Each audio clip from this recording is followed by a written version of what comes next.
Hi and welcome back. So in the last video we decided that we need to determine the rate of a reaction to talk about the speed of a reaction, and it's got something to do with the change in concentration with time.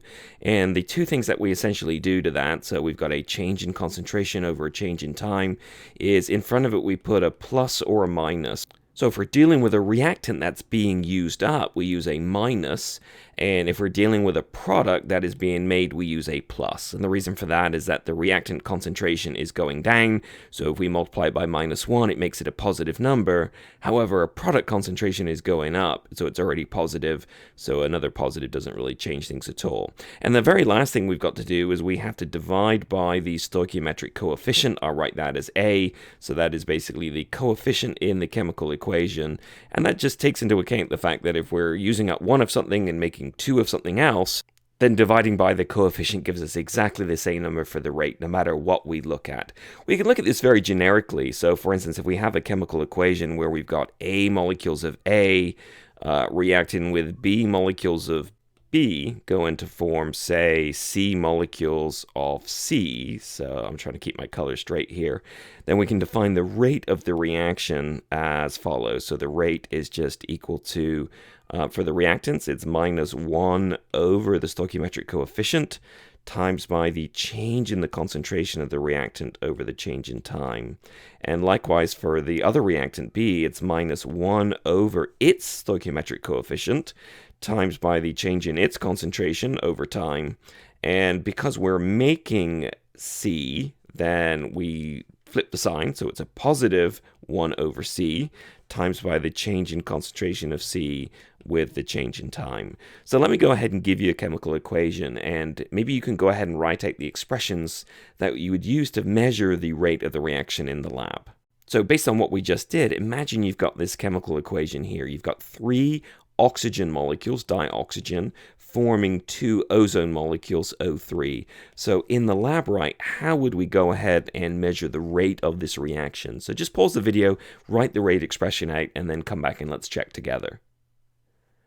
All right, so we know it's the change in concentration of oxygen with time, or the change in concentration of ozone with time, so we can immediately start by writing that. Because, however, we're using up 3 molecules of oxygen and we're making 2 molecules of ozone, then we've got to remember to divide the first number by 3 and the second number by 2, which is the same as multiplying by the fraction 1/3 and 1/2. However, since the oxygen concentrations are going down, this would give us a negative rate here, and the O3 is going up, it would give us a positive rate. So in order to keep things identical, then we put that minus and we put that plus, and now the change is multiplied by a negative number. That makes it overall a positive rate. Did you get it?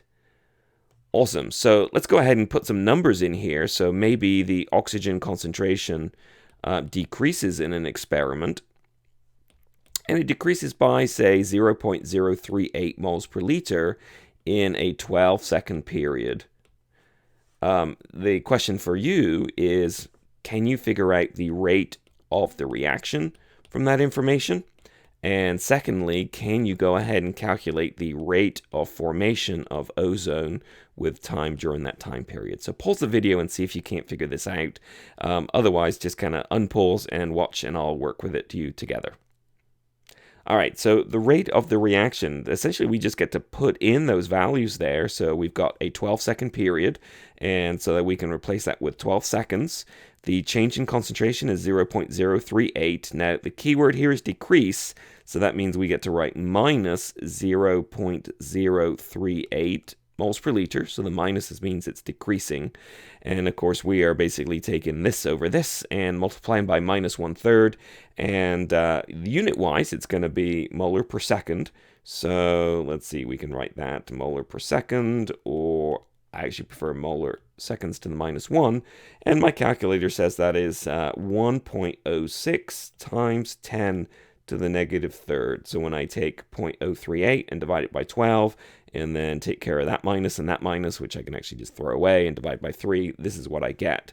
Again, one more digit probably than is allowed, so I should probably write 1.1 times 10 to the minus 3 if I'm going to round off there.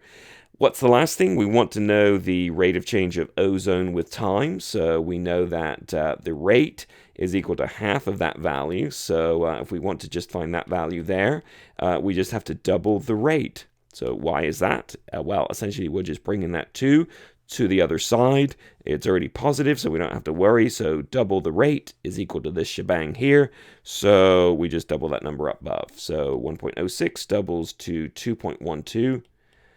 Okay, again, we probably can't write that past that second significant figure, so it's 2.12 times 10 to the minus 3 molarity per second. So that's letting us know that over this 12-second period, the amount of ozone is increasing by 2.12 times 10 to the minus 3 moles per liter in every second.